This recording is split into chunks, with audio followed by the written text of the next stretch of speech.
Hello everyone, मैं प्रीत money और आप देख रहे हैं उड़ान with Preet money YouTube channel. दोस्तों, इस साल बहुत सारे स्टूडेंट बीएससी एग्रीकल्चर और बीएससी हॉर्टिकल्चर कोर्स में एडमिशन लिए हैं। जब आपने एडमिशन लिया उसके बाद आप जब कॉलेज गए हैं तो आपको ये सुनने को मिला कि आपके बहुत सारे सीनियर इस बार आईसीआर के माध्यम से, स्टेट एग्रीकल्चर यूनिवर्सिटी के माध्यम से, सीयूईटी पीजी के माध्यम से एमएससी एग्रीकल्चर में एडमिशन लिए हैं बहुत अच्छे अच्छे इंस्टीट्यूट में। फिर आपके मन में भी ये सवाल आता है, आप भी ये सोचते हैं कि क्यों न हमें भी एमएससी एग्रीकल्चर एंट्रेंस एग्जाम का तैयारी करना चाहिए। इसी दौरान बहुत सारे स्टूडेंट हमारे इंस्टाग्राम पे मैसेज किए थे, कमेंट भी वीडियो में किए थे कि आप ये बताएं कि एमएससी एग्रीकल्चर एंट्रेंस एग्जाम की तैयारी क्या हमें फर्स्ट सेमेस्टर से शुरू कर देनी चाहिए। क्योंकि जब आप कॉलेज में जाते हैं तो आपके मन में भी ये पूरा आता है कि हाँ भाई, हमें भी एमएससी करना है और फर्स्ट सेमेस्टर में हमने एडमिशन लिया और क्या हम अभी से ही शुरू कर दें। तो आज इस वीडियो में हम आपको ये बताएंगे कि एमएससी एग्रीकल्चर एंट्रेंस एग्जाम का तैयारी शुरू करने का सबसे बेस्ट टाइम, बेस्ट सेमेस्टर कौन सा है और क्यों हम किसी सेमेस्टर को एमएससी एग्रीकल्चर एंट्रेंस एग्जाम की तैयारी के लिए बेस्ट कहते हैं। दोस्तों, होता क्या है कि जब आप बीएससी एग्रीकल्चर में एडमिशन लेते हो फर्स्ट सेमेस्टर में, तो आपका जो पूरा टाइम जो है ना, वो सेमेस्टर को समझने में ही चला जाता है। ठीक है, आपको सब्जेक्ट को, सिलेबस को, हर चीज को समझने में ही चला जाता है। ज्यादा टाइम भी नहीं मिल पाता है क्योंकि एडमिशन होते होते लेट हो जाता है। उसके बाद हम आपको बता दें कि सेकेंड सेमेस्टर भी है, वो पूरा आपका बेसिक है। फर्स्ट सेमेस्टर भी बेसिक है, थर्ड सेमेस्टर भी आपका बेसिक है। फोर्थ सेमेस्टर में थोड़ा थोड़ा आपका अप्लाइड आना शुरू हो जाता है। फिफ्थ सेमेस्टर भी अप्लाइड है, सिक्स सेमेस्टर भी अप्लाइड है, सेवेंथ सेमेस्टर आपका रावे या ईएलपी आता है, एट सेमेस्टर में भी रावे ईएलपी आता है। सबका अलग अलग, हर यूनिवर्सिटी का है अपना देने के अनुसार।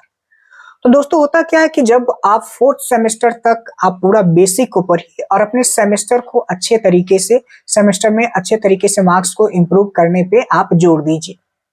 जब आप फोर्थ सेमेस्टर तक आ जाते हैं तब आपको ये आइडिया लगता है कि मेरा कौन सा सब्जेक्ट जो है वो बहुत अच्छा है, किस सब्जेक्ट को पढ़ने में आपको मजा आता है, किस सब्जेक्ट को आप बहुत ज्यादा समय तक पढ़ पाते हैं। जैसे बहुत सारे स्टूडेंट फर्स्ट सेमेस्टर में एडमिशन लिए, आपको लगता है कि यार एग्रोनॉमी तो मुझे बहुत ही ज्यादा अच्छा लग रहा है, मैं एग्रोनॉमी से ही जेआरएफ का तैयारी करूंगा। लेकिन जब आप सेकेंड सेमेस्टर में आते हैं तब आप पढ़ते हैं इंटोमोलॉजी, तो आपको लगता है यार इंटोमो भी अच्छा लग रहा है। थर्ड सेमेस्टर में जब आप जाएंगे तो आप पढ़ेंगे ब्रीडिंग, तब आपको लगेगा कि ब्रीडिंग भी अच्छा है। ठीक है, तो इस तरह से जब आप थर्ड सेमेस्टर क्रॉस करके फोर्थ सेमेस्टर के लास्ट में जब आप पहुंचते हैं ना, तो आपको ओवरऑल पूरे सब्जेक्ट का आइडिया लग जाता है कि हाँ, ये सब्जेक्ट ऐसा है, ये ऐसा है। तब आपको करना क्या है कि जैसे ही फोर्थ सेमेस्टर का लास्ट जब होता रहेगा या फिर फोर्थ सेमेस्टर के मिड से ही आप आईसीआर पीजी, एसएयू का तो आप सेमेस्टर में निमराज सुंडा वगैरह पढ़ेंगे तो वो तो एसएयू में उसी से आता है, या सीयूईटी में भी आपका सेमेस्टर वाला चीज ही आता है। लेकिन आईसीआर के लिए आपको करना क्या होगा कि फोर्थ सेमेस्टर के लास्ट से या फिर मिड से आप आईसीआर के लिए आप तैयारी करना शुरू कर दीजिए और यही सबसे बेस्ट टाइम है। फोर्थ सेमेस्टर के बाद फिफ्थ सेमेस्टर पढ़ेंगे, सिक्स सेमेस्टर, सेवन और एट, 4 सेमेस्टर आपके पास रहेगा जिसमें आप एमएससी एग्रीकल्चर एंट्रेंस एग्जाम का तैयारी का जो है वो पूरा आप अच्छे तरीके से कर पाएंगे और यही सबसे बेस्ट टाइम है। इससे पहले आप नॉर्मली अपने सेमेस्टर को बहुत अच्छे तरीके से पढ़िए।